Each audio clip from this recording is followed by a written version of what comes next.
bradai em alta voz a todos os povos. Deixe Deus ser Deus.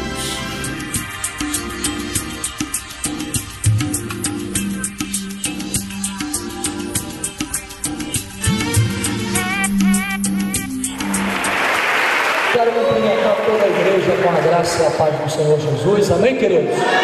Estamos muito alegres com o Senhor por mais esta oportunidade que Deus tem nos concedido de retornarmos a este lugar. Eu estava conversando com o pastor Williams agora na parte da manhã, e o Senhor trazia a minha memória, que na realidade o meu ministério, posso dizer assim, como obreiro, ele começou aqui em Sobral. Muitos aqui talvez não tenham conhecimento disso. Cerca de 11 anos atrás, nós estivemos aqui passando um período nesta cidade e Deus aqui fez coisas grandes, conosco. Tivemos muitas experiências e é uma alegria muito grande para mim estar retornando a este lugar depois de 11 anos que se passaram. Amém, queridos?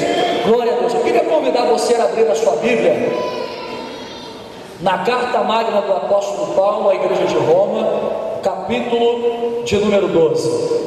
Se o nosso irmão do som puder tirar um pouco do agudo para mim, colocar um pouquinho do de médio, eu agradeço, por gentileza. Amém? Aleluia.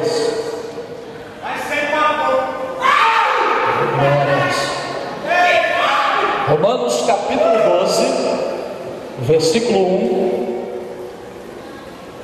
ao versículo 2. Apenas dois textos, dois versículos da palavra do Senhor para a nossa reflexão.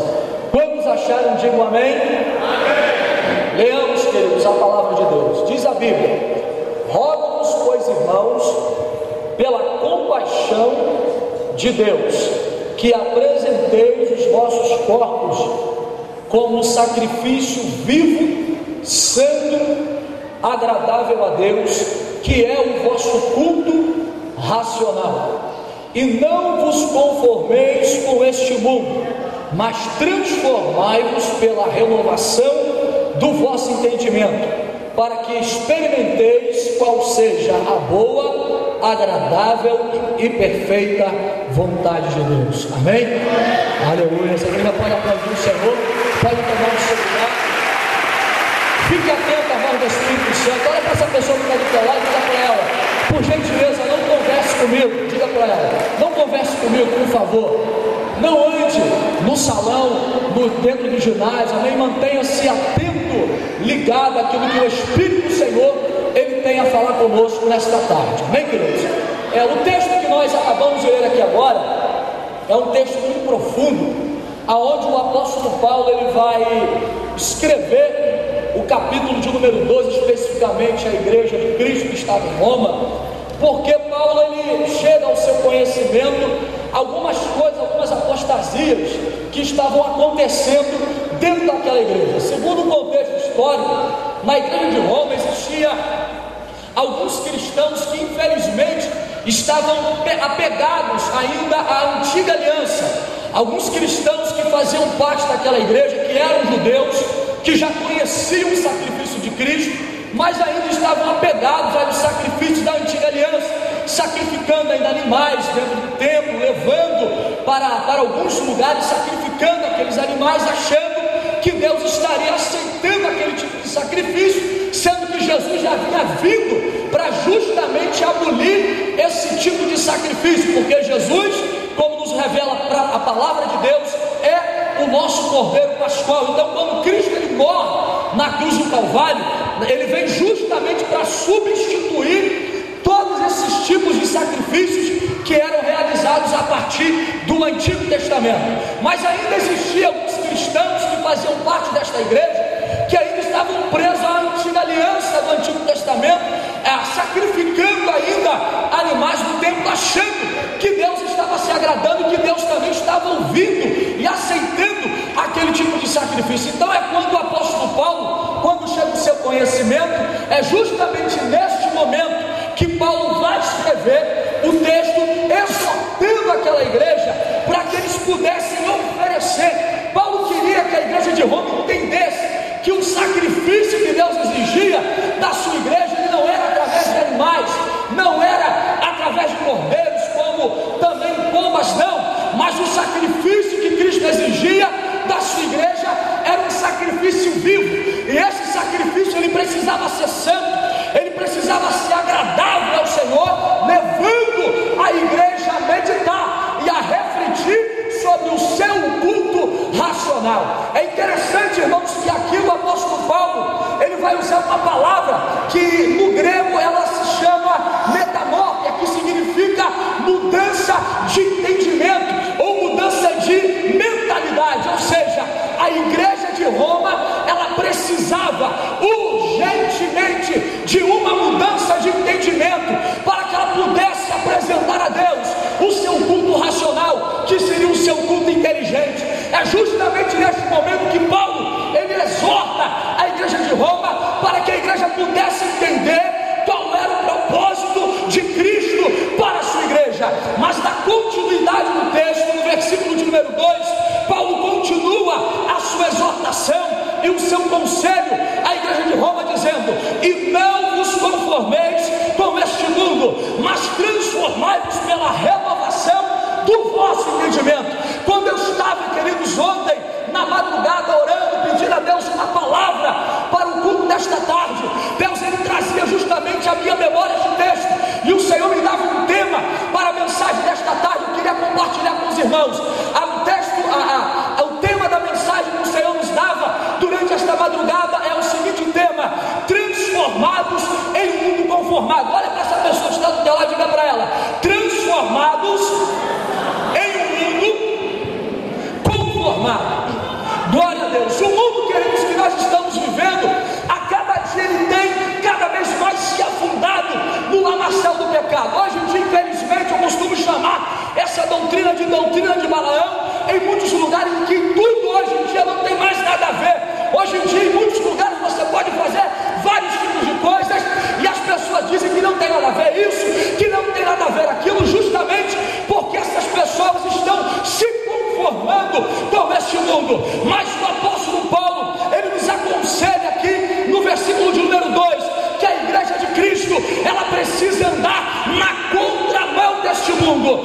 Nós não podemos nos conformarmos com este mundo, mas devemos, como nos ensina a palavra de Deus, transformado pela renovação do nosso entendimento. Queridos, é interessante que quando a gente lia este texto nesta madrugada, o Senhor falava no nosso coração sobre 3 verdades que eu quero compartilhar com a igreja nesta tarde acerca da transformação em um mundo conformado. Primeiro, quando a gente lê este texto, Deus nos faz aprender, em primeiro lugar, que todo inconformismo autêntico, ele automaticamente, querido, nos dá para a igreja de Cristo algumas reações que são adversas à igreja do Senhor. Ou seja, todo inconformismo autêntico, ele gera algumas situações para a vida da igreja.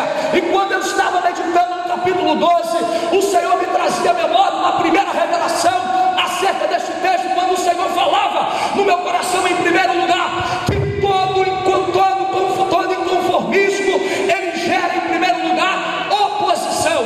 Quando Deus falava no meu coração esta primeira revelação bíblica sobre acerca do inconformismo autêntico, Deus me levava no livro de 1 Reis, no capítulo de número 22, quando a palavra de Deus nos diz que Acabe, ele fez uma proposta para Josafá. Josafá desceu de Judá, porque neste momento Israel estava dividido em 2 reinos, reino do norte e reino do sul. Então diz o texto que Josafá foi até onde estava Acabe, no reino do norte, foi fazer uma visitinha para ele. E quando ele chegou lá, segundo o livro de 2 Reis, capítulo 22, a palavra de Deus nos diz que Acabe, ele faz uma proposta para Josafá. E qual é esta proposta?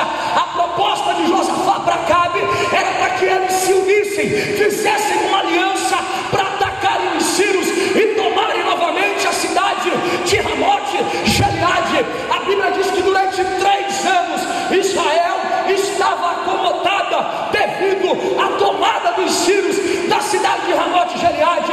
Mas depois de 3 anos, Acabe resolveu retomar esta cidade e convidou Josafá para uma aliança que Deus não estava aprovando. E diz o texto bíblico, queridos, que então Josafá, fora da visão,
você não veio para me dizer isso. Então Micaías, quer dizer, levanta o seu dedo indicador, aponta para Acabe e diz: olha, Acabe, você vai para esta batalha sim, você vai para esta guerra, sendo que tem uma coisa, tu vai, mas você vai perder esta batalha.